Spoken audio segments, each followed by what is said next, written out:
We're seeing something globally we've never seen before. And it is the best single indicator of a recession. The last time we saw anything like this was in 2007, just ahead of the 2008 financial catastrophe. So the stock market's saying it's all good, Goldilocks, soft landing, Fed's going to get the memo, they're going to cut rates, the pivot, and buy stocks. The bond market is saying, no, this is bad and it's going to get worse, and it's actually too late for the Fed to do anything about it. But what happens is, as you get closer to the actual thing you're worried about, the inversion gets nearer and nearer. Now it is literally a month away or less. So that's like a a big red siren, flashing light, whatever you want to call it. Interest rates are a lagging indicator. Everyone's like, well, how could interest rates going up if we're in a recession? The answer is, as you get close to recession, who figures it out first? Well, the Fed figures it out last. They're usually the last to know. Wall Street is second last to know. The people who figure it out first are actual business people, entrepreneurs, restaurant owners, dry cleaners, taxi drivers, or even medium-sized businesses. They see it. If you're in the trucking business, it's real time. Inventories are sky high and new orders are being slashed. You're not moving anything by truck. A lot of business people are living in the real world in real time. They know what's happening now, and the stock market tends to figure it out later. But as far as banking and credit is concerned, what happens is, if you're a business person and you see business heading down, fewer customers, whatever, you go out and borrow all you can. You're like, hey, there's a really bad recession coming. If I got lines of credit, I'm going to use them up now. I don't want my bank changing the terms. I don't want material adverse average change clauses kicking in, etc. I'm going to borrow everything I can. And that creates a demand for funds, and interest rates go up. And then the recession hits and the bankers go, what's going on? Credit losses start going up. And then they just turn off the spigots and they raise standards. They stop doing loans. And then interest rates will start to come down. But interest rates peak after the recession has already begun. So stock market's telling us Goldilocks, bond market's telling us, here comes, Hurricane Mitch or whatever. And then there's what I call the reality. What I see is a kind of a hybrid. The Fed's doing what they're doing, right or wrong. Okay, they're doing what they're doing. The market has their own interpretation. I agree with the market, certainly the bond market, that the Fed has probably over-tightened. They're going to keep going for the reasons I explained. That means they're going to make it worse. They're going to make the recession even worse. And they may pivot to say that there could be a rate cut. It won't be in April, but rate cut in August, maybe. I wouldn't rule that out, but for a really bad reason.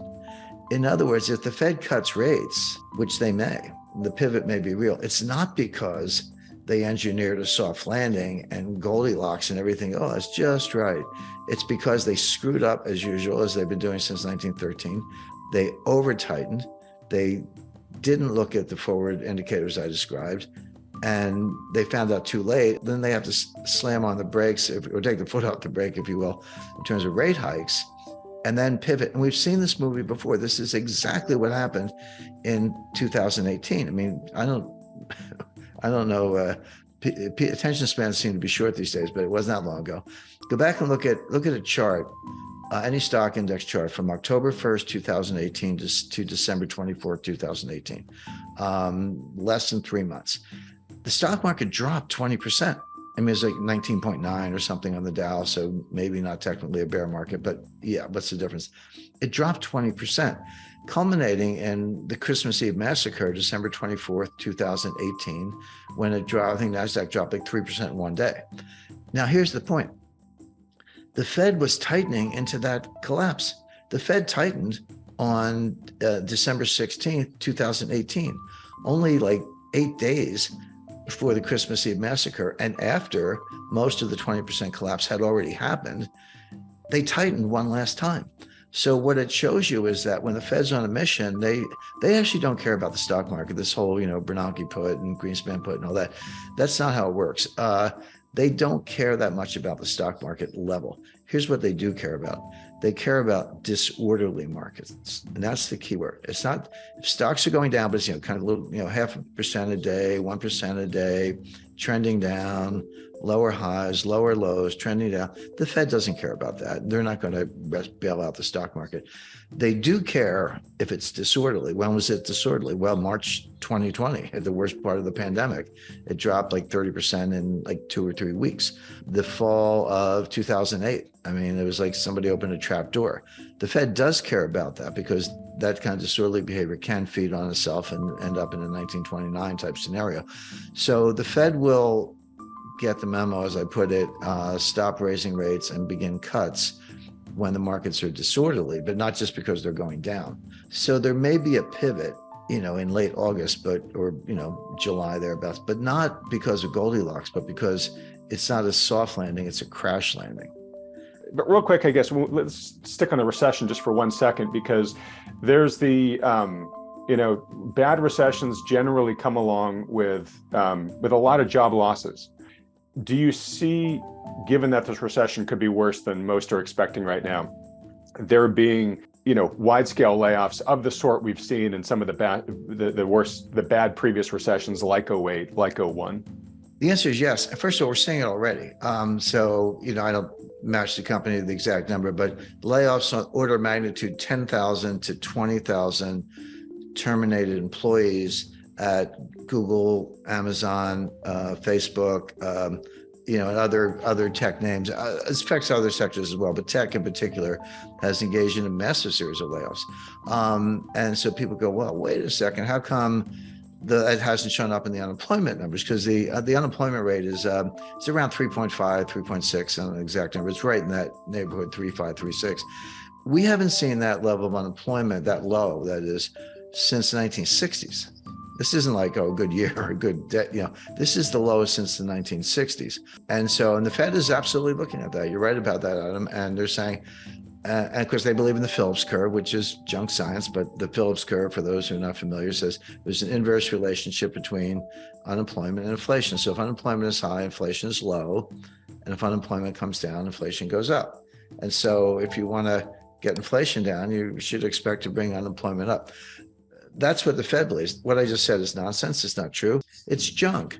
But the Fed believes it. Again, it doesn't matter what I think. It matters what the Fed thinks. So you got to put yourself in their minds to figure it out.